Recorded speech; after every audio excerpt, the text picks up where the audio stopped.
नमस्कार दोस्तों, स्वागत है आपका आपके यहाँ अपने ही परिवार F for financial freedom maker में। दोस्तों, यदि आप 10वीं पास हैं या आपने 12वीं कर रखी है या फिर आप हैं ग्रेजुएट, तो दोस्तों ये वैकेंसी सिर्फ आपके लिए है। वैकेंसी सीधा निकल के आ रही है इंडियन आर्मी की तरफ से, जो कि एक गवर्नमेंट वैकेंसी है। सो दोस्तों, आप भी इस वैकेंसी के बारे में डिटेल लेकर इसमें अप्लाई कर सकते हैं। इसके लिए आपको वीडियो को लास्ट तक देखना होगा और देखना होगा कि हमें अप्लाई करते समय किन किन पॉइंट्स का ध्यान रखना है, ताकि आपसे कोई भी मिस्टेक ना हो और आप सक्सेसफुली अप्लाई कर सकें पोस्ट के लिए। सो दोस्तों, वीडियो शुरू करने से पहले हम आपको इसकी कुछ इंपॉर्टेंट पॉइंट के बारे में बता देते हैं कि एक ये वैकेंसी आपकी 10th 12th और ग्रेजुएट तीनों ही बेसिस पर आप इस फॉर्म में एलिजिबल हैं। इसके लिए इस वैकेंसी के लिए एलिजिबल हैं, आप इसमें अप्लाई कर सकते हैं। और साथ ही दोस्तों, बात करें तो इसकी स्टार्टिंग की तो 5 फरवरी से ये फॉर्म स्टार्ट हो चुके हैं, और लास्ट डेट की अगर हम बात करें तो आप 7 मार्च तक अप्लाई कर सकते हैं। सो दोस्तों, इसी के साथ बता दें, ख़ास बात यह है कि इसके लिए आपको कोई भी फ़ीस देने की ज़रूरत नहीं है। सो दोस्तों, और डिटेल्स जानने के लिए आपको वीडियो को लास्ट तक देखना है। साथ ही साथ यदि आप भी इसी तरीके की रेगुलर वैकेंसीज़ की अपडेट चाहते हैं तो आप चैनल को सब्सक्राइब कर लें, नोटिफिकेशन वाली बेल को प्रेस करके उसमें ऑल वाले ऑप्शन को ओके कर लें, ताकि कोई भी वीडियो की डिटेल्स और कोई भी वैकेंसी की डिटेल्स आपसे मिस ना हो। सो चलिए दोस्तों, शुरू करते हैं। वैकेंसीज़ की डिटेल हम जानते हैं स्टेप बाय स्टेप, और साथ ही देखेंगे कि आप किस तरीके से अप्लाई कर सकते हैं और इसकी क्या सैलरी लेने वाली है, क्या क्या प्रोसीजर है इसमें सिलेक्शन का। सो इसी के बारे में हम जानेंगे इस वीडियो में पूरा डिटेल में। सो चलिए दोस्तों, शुरू करते हैं वीडियो। सो दोस्तों, शुरू करने से पहले हम आपको पॉइंट्स बता दें कि एक, इसकी क्लोजिंग डेट, इसकी स्टार्टिंग डेट जो है 5 फरवरी है। क्लोजिंग डेट की बात करें तो 7 मार्च है, और साथ ही साथ इसके लिए आपको कोई भी फ़ीस देने की ज़रूरत नहीं है। और साथ ही साथ ये वैकेंसी जो है 10th 12th और ग्रेजुएट सभी के लिए, सभी आप कैंडिडेट्स के लिए आप इसमें अप्लाई कर सकते हैं। साथ ही साथ दोस्तों, बात करें तो सैलरी की, तो सैलरी आपकी 19,900 से 81,000 तक रहने वाली है, जो कि पोस्ट वाइज होगी। और सिलेक्शन प्रोसीजर की बात करें तो इसके लिए आपका रिटन एग्ज़ाम होगा। रिटन एग्ज़ाम के साथ फिर आपका स्किल टेस्ट यानी कि टाइपिंग टेस्ट होगा। टाइपिंग टेस्ट के बाद फिर आपका डॉक्यूमेंट वेरिफिकेशन होगा, और उसके बाद ही आपका सिलेक्शन होगा फाइनल मेरिट लिस्ट के बेस पर। और दोस्तों, सिलेबस की बात कर लें तो सिलेबस आपका इंग्लिश, मैथ, रीजनिंग और जीके 4 सब्जेक्ट से आपका सिलेबस रहने वाला है। सो चलिए दोस्तों, देख लेते हैं पीडीएफ में कंप्लीट डिटेल्स क्या दी हुई है।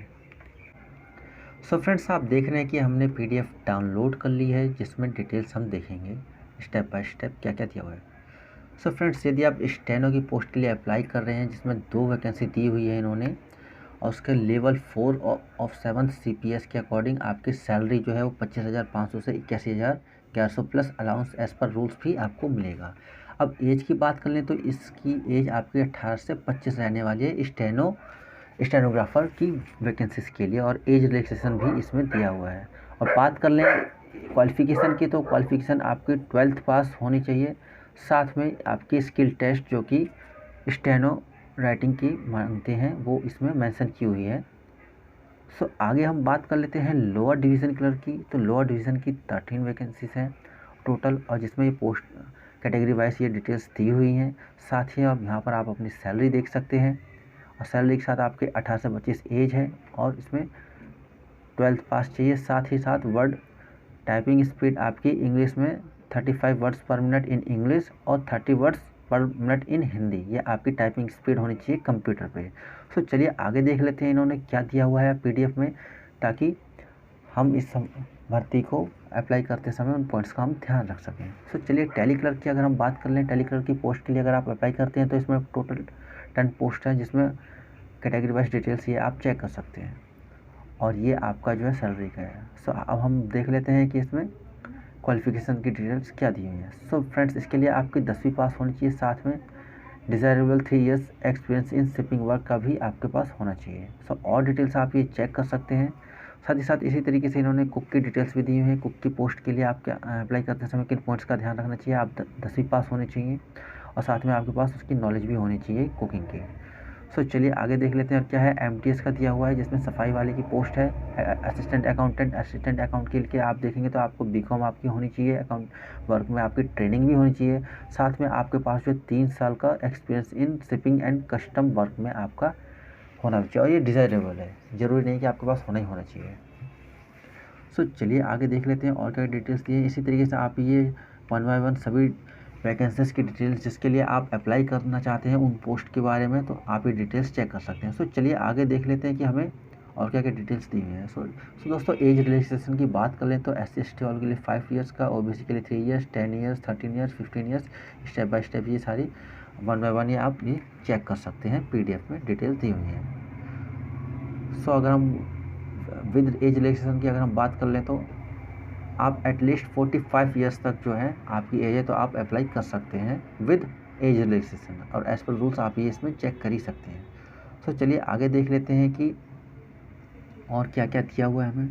सो दोस्तों डॉक्यूमेंट रिक्वायरमेंट की बात कर लें तो आप ये देख सकते हैं कि matriculation, birth certificate, caste certificate, educational qualification, 2 self attested involve affects with 5 rupees stump. ये आपका पॉइंट बहुत इंपॉर्टेंट है, इसको आपको ध्यान रखना है कि आपको 5 रुपये का स्टम्प पेपर का पोस्टल पर भी ये आपको लिफाफे के साथ भेजना है, नहीं तो आपने इसको मिस कर दिया तो आपके एप्लीकेशन को रिजेक्ट कर दिया जाएगा। इस चीज़ का आपको विशेष ध्यान रखना है। सो चलिए आगे देख लेते हैं आपको क्या क्या पॉइंट्स दिए हुए हैं। आगे हम देख लेते हैं कि फॉर्म को भरना है, फॉर्म कहाँ है, हमारा एप्लीकेशन क्या है।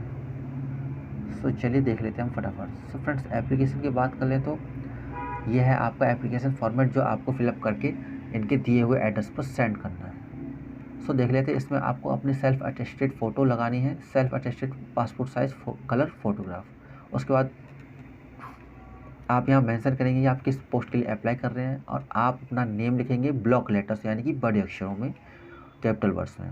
अब यहाँ पर आप अपना father name, mother name, date of birth, age जिस डेट को ये क्लोजिंग हो रही है एप्लीकेशन उस डेट को आपकी एज क्या है, साथ में आपका क्वालिफ़िकेशन, कैटेगरी और आप किस कैटेगरी के लिए अप्लाई कर रहे हैं, साथ में यहाँ पे आपका आएगा एड्रेस। अगर आपके कॉरस्पॉन्डेंस एड्रेस और परमानेंट एड्रेस सेम है तो आप सेम फिलअप कर सकते हैं। और नेक्स्ट हम बात कर लें तो आपको यहाँ पर जो है सिग्नेचर करके और डेट एंड प्लेस लिख के आपको ये सेंड करना है दिए हुए इनके एड्रेस पर। सो दोस्तों आशा करता हूँ आपको वीडियो पसंद आ रही होगी और आपने जो है अभी तक चैनल को सब्सक्राइब कर लिया होगा। यदि नहीं किया है तो चैनल को सब्सक्राइब जरूर कर लें ताकि हम इसी तरीके की लगातार वैकेंसीज लेके आते रहते हैं, ताकि आपसे कोई भी वीडियो मिस ना हो और कोई भी वैकेंसी आपसे छूट ना जाए। सो चलिए दोस्तों मिलते हैं नई वैकेंसी के साथ नई वीडियो में। तब तक चैनल पर नए हैं तो सब्सक्राइब और वीडियो को लाइक और शेयर करना ना भूलें।